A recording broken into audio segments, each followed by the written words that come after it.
ನಮಸ್ಕಾರ, ನಾನು ಮಲ್ಲನಗೌಡ ಮಾಲಿಪಾಟೀಲ್. ನೀವು ಕೇಳ್ತಾ ಇದ್ದೀರಿ ಸುದ್ದಿಗಳ lunch box. Income tax file ಮಾಡೋರಿಗೆ ಯಾವ ಸುದ್ದಿ ಇದೆ? ಯಾವ ಬ್ಯಾಂಕ್ ನೌಕರರನ್ನ ವಜಾ ಮಾಡಿದೆ? ಮಧ್ಯಂತರ ಬಜೆಟ್ನಲ್ಲಿ ಯಾವುದೇ ಜನಪ್ರಿಯ ಘೋಷಣೆ ಮಾಡದೇ ಇರುವುದಕ್ಕೆ ಹಣಕಾಸು ಸಚಿವೆ ಏನು ಹೇಳಿದರು? ಈ ಎಲ್ಲವನ್ನ ನಾವು ನಿಮಗೆ ಹೇಳೋದ್ರ ಜೊತೆಗೆ ಬಿಸ್ನೆಸ್ ಮತ್ತು ಪರ್ಸನಲ್ ಫೈನಾನ್ಸ್ಗೆ ಸಂಬಂಧಿಸಿದ ಮಾಹಿತಿಯನ್ನು ಕೂಡ ಕೊಡ್ತೇವೆ. ಬನ್ನಿ ಹಾಗಾದರೆ ಓಪನ್ ಮಾಡೋಣ ಇವತ್ತಿನ ಲಂಚ್ ಬಾಕ್ಸ್. ITR 2 ಮತ್ತು ITR 3 ಫಾರ್ಮ್ಗಳನ್ನು ಪ್ರಕಟಿಸಿದ CBDT. ಯಾರು ಈ ಫಾರ್ಮ್ಗಳನ್ನು ಭರ್ತಿ ಮಾಡಬೇಕು ಗೊತ್ತಾ? ಕೇಂದ್ರೀಯ ನೇರ ತೆರಿಗೆ ಮಂಡಳಿ CBDT ಆದಾಯ ತೆರಿಗೆಯ ರಿಟರ್ನ್ಸ್ಗೆ 2 ಹೊಸ ಫಾರ್ಮ್ಗಳನ್ನು ಬಿಡುಗಡೆ ಮಾಡಿದೆ. ಈ ಬಗ್ಗೆ ಈ ಗೆಜೆಟ್ನಲ್ಲಿ ನೋಟಿಸ್ ಪ್ರಕಟಿಸಲಾಗಿದೆ. ITR 2 ಫಾರ್ಮ್ ಇದನ್ನು ಕ್ಯಾಪಿಟಲ್ ಗೇನ್ಸ್ನಿಂದ ಆದಾಯ ಪಡೆದವರು ಮತ್ತು ITR 1 ಫೈಲ್ ಮಾಡದವರು ಸಲ್ಲಿಸಬೇಕಾಗತ್ತೆ. ಇನ್ನು ITR 3 ಫಾರ್ಮನ್ನು ಬಿಸ್ನೆಸ್ ಅಥವಾ ಪ್ರೊಫೆಷನ್ನಿಂದ ಆದಾಯ ಗಳಿಸ್ತಾ ಇರೋರು ಫೈಲ್ ಮಾಡಬೇಕು.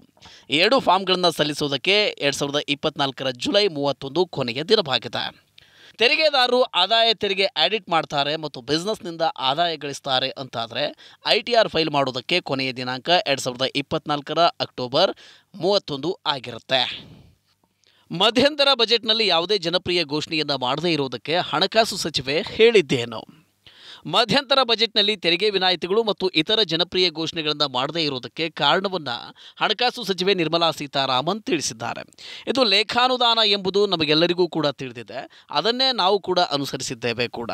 ಹೊಸ ಸರ್ಕಾರ ಅಸ್ತಿತ್ವಕ್ಕೆ ಬಂದು ಜುಲೈನಲ್ಲಿ ಪೂರ್ಣ ಪ್ರಮಾಣದ ಬಜೆಟ್ ಮಂಡನೆ ಮಾಡುವಾಗ ನಾವು ಏನು ಘೋಷಣೆ ಮಾಡಬಹುದು ಎಂಬುದನ್ನು ನೋಡ್ತೇವೆ ಅಂತ ಅವರು ಹೇಳಿದ್ದಾರೆ. ಸ್ವತಃ ಕೆಲವು ಸೇವೆಗಳಿಗೆ ನಿಷೇಧ ವಿಧಿಸಿಕೊಂಡ ಪೇಟಿಎಂ.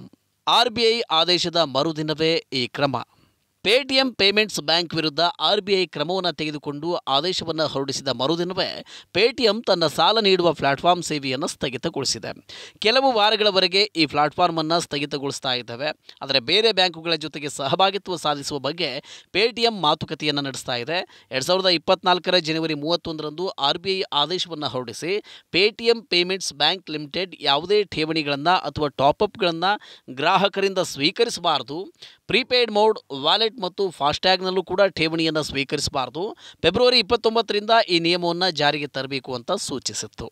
ಡಾಯ್ಶ್ ಬ್ಯಾಂಕ್ನಿಂದ 3500 ಉದ್ಯೋಗಿಗಳ ವಜಾ ವೆಚ್ಚ ಕಡಿಮೆ ಮಾಡೋದಕ್ಕೆ ಈ ಕ್ರಮ.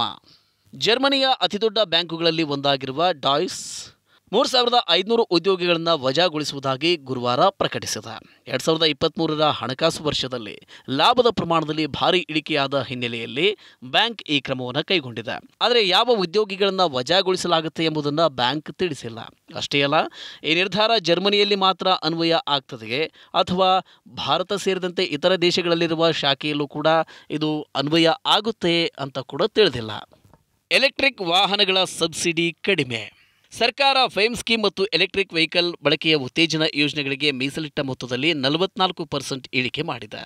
2024-25ರ ವಿತ್ತ ವರ್ಷಕ್ಕೆ ಫೇಮ್ ಸ್ಕೀಮ್ನ ಅಡಿಯಲ್ಲಿ 2671 ಕೋಟಿ ರೂಪಾಯಿ ಮೀಸಲಿಡಲಾಗಿದೆ. ಫೇಮ್ ಸ್ಕೀಮ್ಗೆ ಒಟ್ಟು 44% ಹಣವನ್ನು ಕಡಿಮೆ ನೀಡಿದೆ. ಈ ಸ್ಕೀಮನ್ನು ಈಗಾಗಲೇ 2 ವರ್ಷಗಳಿಗೆ ವಿಸ್ತರಿಸಲಾಗಿದೆ. ಪ್ರಸ್ತುತ ಹಣಕಾಸು ವರ್ಷದಲ್ಲಿ 5171 ಕೋಟಿ ರೂಪಾಯಿ ಮೀಸಲಿಡಲಾಗಿತ್ತು. ಫೇಮ್ 2 ಮುಂದುವರಿಸಲಾಗುತ್ತದೆಯೇ ಅಥವಾ ಫೇಮ್ 3 ಪರಿಚಯಿಸಲಾಗುತ್ತದೆಯೇ ಎಂಬ ಬಗ್ಗೆ ಸ್ಪಷ್ಟತೆ ಇಲ್ಲದ ಹೊತ್ತಿನಲ್ಲಿ ಬಜೆಟ್ನಲ್ಲಿ ಈ ನಿರ್ಧಾರವನ್ನು ಮಾಡಲಾಗಿದೆ. ಫಾಸ್ಟ್ಯಾಗ್ ಬಳಕೆದಾರರಿಗೆ ನಿರಾಳ. ಫಾಸ್ಟ್ಯಾಗ್ ಬಳಕೆದಾರರಿಗೆ ಇಲ್ಲೊಂದು ಸಂತೋಷದ ಸುದ್ದಿ ಇದೆ. KYC ಅಪ್ಡೇಟ್ ಮಾಡಿಕೊಳ್ಳುವ ಕೊನೆಯ ದಿನಾಂಕವನ್ನು NHAI 1 ತಿಂಗಳ ಕಾಲ ಮುಂದೂಡಿದೆ. ಈ ಹಿಂದೆ ಜನವರಿ 31 ಕೊನೆಯ ದಿನಾಂಕವಾಗಿತ್ತು. ಇದರ ನಂತರ ಫಾಸ್ಟ್ಯಾಗ್ನಲ್ಲಿ ಹಣ ಇದ್ದರೂ ಕೂಡ ಅದನ್ನು ನಿಷ್ಕ್ರಿಯಗೊಳಿಸಲಾಗುತ್ತೆ ಅಂತ ಇತ್ತು. ಎಲೆಕ್ಟ್ರಾನಿಕ್ ಟೋಲ್ ಸಿಸ್ಟಮ್ ದಕ್ಷತೆಯನ್ನು ಹೆಚ್ಚಿಸುವುದಕ್ಕೆ ಮತ್ತು ಟೋಲ್ ಪ್ಲಾಜಾಗಳಲ್ಲಿ ವಾಹನಗಳ ಸುಗಮ ಸಂಚಾರಕ್ಕೆ ಒಂದು ಫಾಸ್ಟ್ಯಾಗ್ ಒಂದು ವಾಹನ ಎಂಬ ನೀತಿಯನ್ನು ಜಾರಿಗೆ ತಂದಿದೆ.